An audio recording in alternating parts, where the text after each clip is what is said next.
अच्छा, ऐसा धोखा हमारे साथ भोगोगे।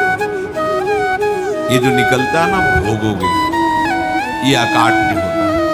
क्योंकि किसी का भी हृदय, मान लो किसी भी जीव जंतु को आप कष्ट दें और उसका हृदय आह भर जाए, तो वो आह वज्र की लिखत में भोगना पड़ेगा। वो आह किसी की ना लेना जिंदगी।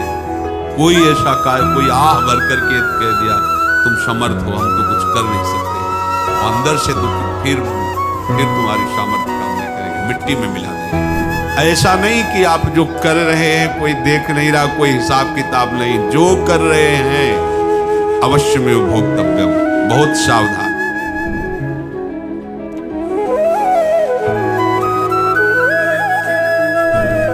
जीव स्वयं नित्य निरंतर कर्मों के जाल को रच रहा है और अपने आप को बांध रहा है।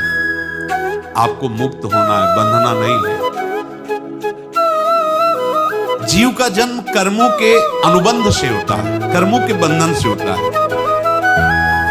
और उसको अपना ऋण चुकाना होता है।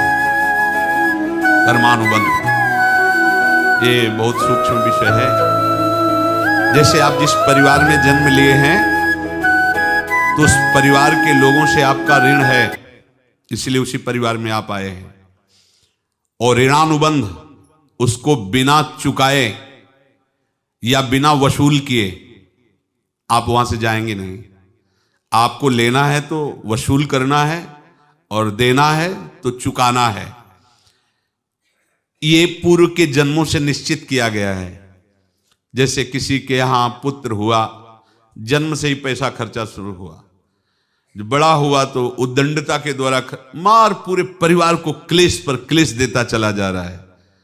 ये तुम्हारे कर्म का फल है। या ऐसे शक्तिहीन बुद्धिहीन ऐसे पागल पूरे जीवन सेवा करो, तुमसे अपना हिसाब चुकाने के लिए वो आया है। अब परिवार के जो सदस्य जुड़े आके, मतलब पत्नी आते ही पूरी हृदय में आनंद, परिवार में आनंद, और जीवन भर वो आनंद ही सुख देने के लिए उसका जन्म हुआ। वो अपना ऋणानुबंध मुक्त, और आते ही भयंकर क्लेश खड़ा कर दिया, बीच में दीवाल और झगड़ा वैसा, फिर अतरे दिन मारपीट शुरू, कलह अशांति, पूरा जीवन नरक हिसाब करने आए। यहां ऋण चुकाए बिना कोई जा नहीं सकता, ऋण चुकाना पड़ेगा। किसी का ऋण वसूल करना है तो किसी को ऋण चुकाना है, दोनों काम करने होते हैं। अनेक जन्मों